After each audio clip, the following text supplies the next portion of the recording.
अस्सलाम वालेकुम, कैसे हैं आप सब। उम्मीद करती हूँ सब खैरियत से होंगे। आज के व्लॉग का आगाज़ किया है मैंने ना ऑफिस से वापस आने के बाद। बच्चे बहुत जिद कर रहे थे कि फ्रूट लेके आना है, तो मैंने कहा चलें आलू बुखारे और ना केले वगैरह इनके लिए ले जाती हूँ। दोनों के ना बहुत ही ज़्यादा फेवरेट हैं। आलू बुखारे तो मेरी बेटी के इतने फेवरेट हैं कि माशाल्लाह से ना बहुत ही इसने इसे पसंद किया था और काफ़ी ज़्यादा ना ये खा गई थी। और बेटा जो है मेरा, उसका मुँह पका हुआ था, तो वो कह रहा था नहीं मैंने तो सिर्फ ना बनाना खाना। और यहाँ पर ये देखें किस तरह से ये फ्रूट को एंजॉय कर रहे हैं। एक ने सारे आलू बुखारों पे कब्जा किया हुआ है और एक ने ना यहाँ पे केलों पे कब्जा किया हुआ है।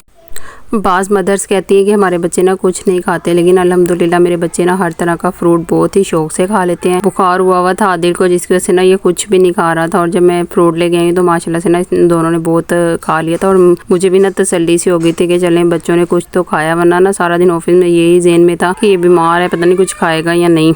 और फिर यहाँ पर ना ये लोग होमवर्क कर रहे थे। पहले ही ना ऑफिस जाने के बाद नमाज वगैरह पढ़ने के बाद मैं इसको होमवर्क दे देती हूँ। तो और इसी का ना जो होमवर्क है मैंने उसे ही कॉपी करवाया हुआ है ताकि वो ही आदिल कर ले। और ना जब ये कर रही होती है वो साथ बैठ जाता है कि मैंने भी पढ़ना है। तो फिर मैंने उसको ना फोटोकॉपी उसकी करवा ली थी, तो वो उसके ऊपर सिंपल से वो जो लाइनें टेढ़ी मेढ़ी होती है वो मारा है। और जब इस मैडम को पता लगता है ना इसकी वीडियो बन रही है तो फौरन ही इसके एक्शन स्टार्ट हो जाते हैं। और यहाँ पे ये कह रही थी मैं ना वीडियो नहीं बनवा रही थी, मैं कुछ सोच रही थी। बस जी यही होते हैं बच्चों के साथ छोटी छोटी खुशियाँ। तो मैंने कहा चलें केले तो आए हुए हैं तो क्यों ना इनके छिलकों का पूरा फ़ायदा उठाया जाए और आप लोगों के साथ शेयर किया जाए कि केले के छिलके जो होते हैं उनके साथ हम किस तरह से अपने ये जो स्टोव होता है इसको क्लीन कर सकते हैं। और चूल्हे के जो इर्द गिर्द टाइलें भी गंदी हो जाती हैं उनको भी हम केले से किस तरह से साफ़ कर सकते हैं। इसके ऊपर ये देखिए ऑयल के कितने ना स्टेन्स वगैरह हैं, जिनको आज मैं सिंपल सी एक आप लोगों के साथ रेमेडी शेयर करूँगी कि इनको हम किस तरह से केलों के ना छिलकों के साथ क्लीन कर सकते हैं। तो यहाँ पर जितना भी ये चूल्हे पे ऊपर मैस हुआ था तो मैंने कहा चलें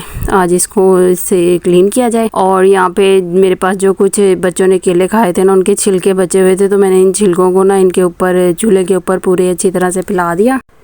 तकरीबन ये 3 से 4 केलों के छिलके थे, जिसकी मदद से मैंने चूल्हे को और इसके इर्द गिर्द जितनी भी टाइलें हैं ना उनको साफ़ किया था। और यहाँ पे सारे चूल्हों के ऊपर जितने भी केले के छिलके थे इन सारे छिलकों को मैंने फैला दिया।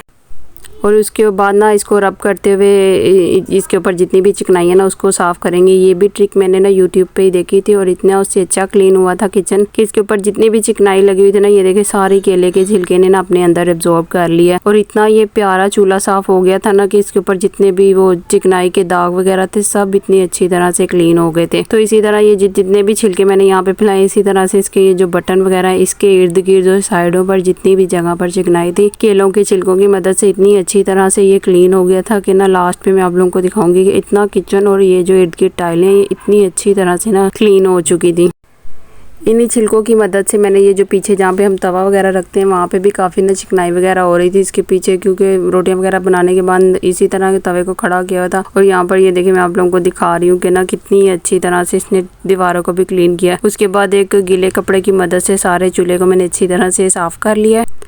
इतना ये अच्छा और नीट एंड क्लीन चूल्हा हो गया था कि आप लोगों को क्या, मुझे खुद भी यकीन नहीं आ रहा था कि ये ट्रिक इस पे ऊपर ना इतना वर्क करेगी। तो आप लोग भी इसको ट्राई कीजिएगा और मुझे बताइएगा कि आप लोगों को इसने फ़ायदा दिया या नहीं। मुझे तो इसने बहुत फ़ायदा दिया। मेरा किचन और इर्द गिर्द की टाइलें बहुत अच्छी तरह से साफ़ हो गई थी। तो ना यहाँ फ्रूट जब तक मैंने वो साफ़ किया चूल्हा तो मेरी बेटी कह रही थी मम्मा फ्रूट खाने से ना मेरा पेट बहुत ज़्यादा फुल हो गया, मेरे ना पेट में दर्द होने लग गई है। तो मैं इसको कह रही थी आप थोड़ी सी ना वॉक कर लो ताकि आपके पेट की दर्द ठीक हो जाए। और यहाँ पे जब वॉक कर रही थी तो उस टाइम आदिल शावर ले रहा था कि कहता मम्मा मुझे ना गर्मी लग रही है तो मैंने शावर लेना, मैंने कहा जाओ ले लो। और फिर जी आ गई थी मैं किचन में और यहाँ पे आलू गोश्त जो दोपहर वाला सालन होता है ना वही बना हुआ था। तो मैंने सिर्फ इसके साथ ना रोटियां ही बनानी थी। तो शाम के जो जितना भी काम होता है ना वो मैं ऑफिस से आने के बाद करती हूँ। और सिर्फ यहाँ पे ना खाना पका होता है, सालन बना होता है, बाकी जितने भी काम होते हैं वो मैंने ऑफिस से आने के बाद करने होते हैं। सालन गर्म हो रहा था और साथ ही मैंने ना चाय भी रख दी थी। ये दोनों काम हो जाते ना तो गैस थोड़ी सी तेज़ हो जाती है। तो फिर मैंने कहा चलें जब गैस तेज़ होगी तो ना फिर मैं रोटियां बनाऊंगी। चाय बनाने के बाद और सालन वगैरह गर्म हो गया था, उनको मैंने डोंगे में डाला और चाय को मैंने थर्मोस में डाल दिया था। उसके बाद मैंने गैस एक ही चूल्हा ऑन किया तो काफ़ी ना अच्छी तेज़ गैस आ रही थी। तो फिर मैंने रोटियां बना ली थी। बस इसी तरह से छोटे मोटे काम करते हुए मेरी इवनिंग गुजर जाती है। इसी तरह बच्चों के साथ, बच्चे सारा दिन नीचे वाले पोर्शन में इन लॉस के पास होते हैं, लेकिन जब मैं घर आती हूँ तो ये ना घर पे ही होते हैं, मतलब ऊपर वाले पोर्शन में होते हैं। नीचे जाते हैं मैं इतना कहती रहूँगी जाओ जाओ, पर नहीं जी इन्होंने उस टाइम मामा की जान छोड़नी नहीं होती। तो यहाँ पे मैंने सबके लिए रोटियां वगैरह बना ली थी और रोटियों के बाद मैंने बच्चों को कहा और नीचे खाना खाने जाते हैं तो वो कहते नहीं हमें ऊपर ही कार्टून लगाने हैं, हम लोगों ने ना यहीं पर ही खाना खाना है। तो मेरी सिस्टर इन लॉ आई हुई थी तो लास्ट वीडियो में जब मैंने बच्चों की पिक्चर वो शेयर की थी ना वीडियो, तो वो कह रहे थे कि आप तो कहती हैं आपके 2 बच्चे हैं, यहाँ पे तो वीडियो में 3 है।